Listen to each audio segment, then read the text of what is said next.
Keep on trucking.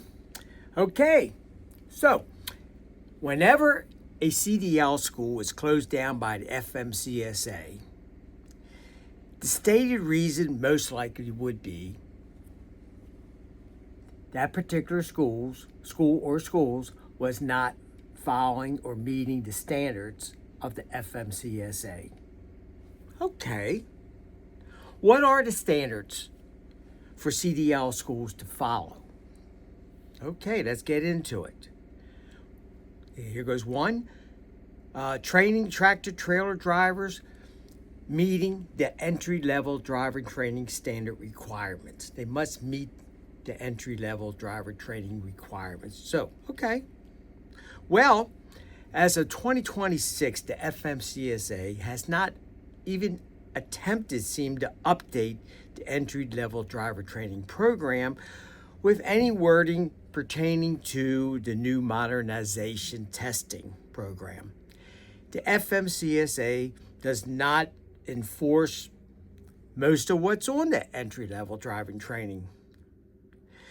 Is alley docking or parallel parking still on or still a part of the entry-level driving training program?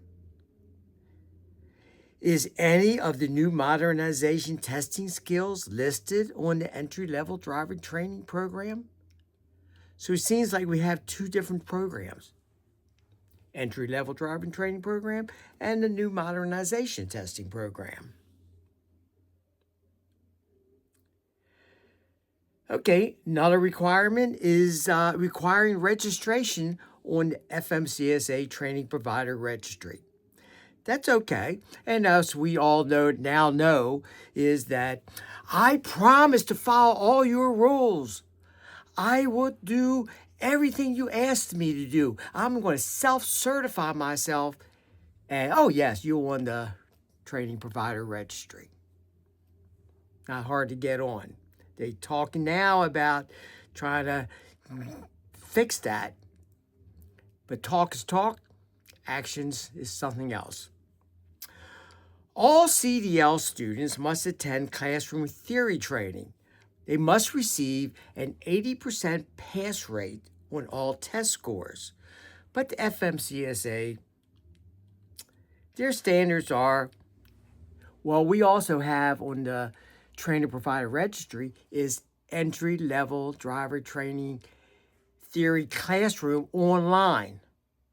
Hey, John down the street, I don't have trouble with reading English and doing this test. Can you take the test for me? Oh, yeah, I'll come and take the test for you. In most schools, I think a lot of schools usually give the students the answer anyway.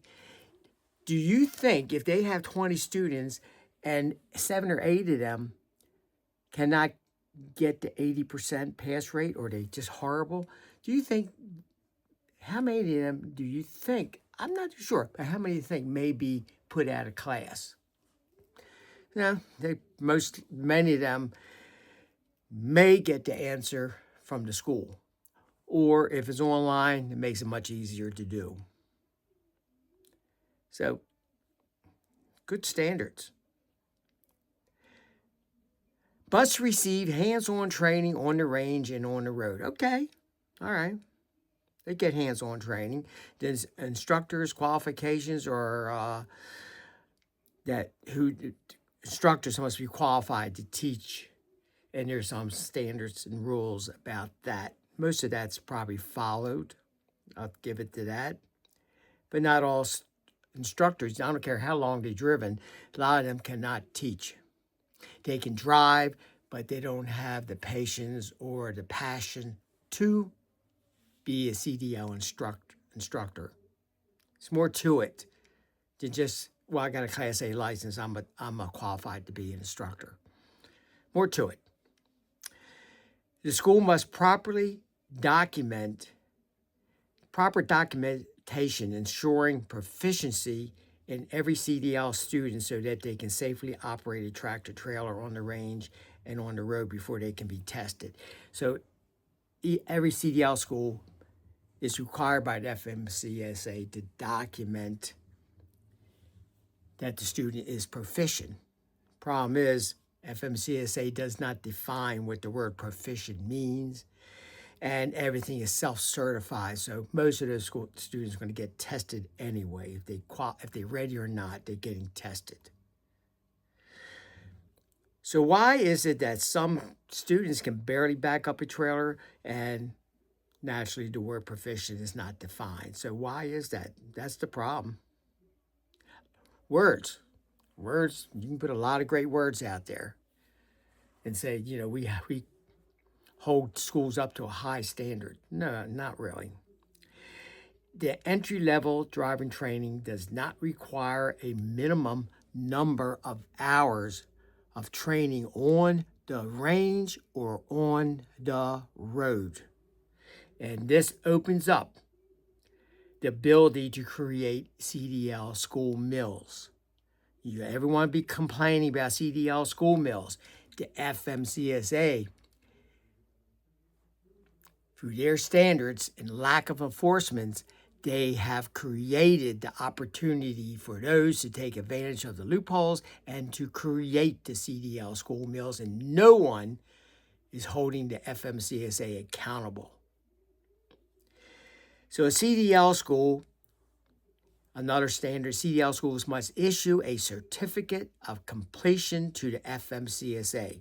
So the school, when you complete your classroom, your records, your student records, is going to be submitted to the training provider registry, and the FMCSA will send an email or whatever and notify the state administrators that the school can set these students up for their test. So, but on that certificate of completion, the word proficient, or is the student proficient, does not appear on that certification. It's not on there. Does not appear as of this recording. Because the school just self-certifies them and gets them to testing, and many of them fail. And then the state administrators, when they testing them, if they see a student coming in and failing 3, 4, 5 times, hey, that's a red flag. So they just as guilty as the FMCSA. So hopefully this video is about standards, because that's all I hear. If a driver goes to a company, well, how about the company training? Requires some training from the FMCSA. Requires some rules to the mega companies and to the trucking companies when they hire these new drivers. Oh, they've been well trained. They've met all the standards from the standards of the FMCSA at the school. They went through the entry-level driver training program. It's just a bunch of, so you get where I'm going? Maybe you might want to share this video, and maybe somebody wants to talk about it. Some YouTuber somewhere else let's get the word out and start talking about this.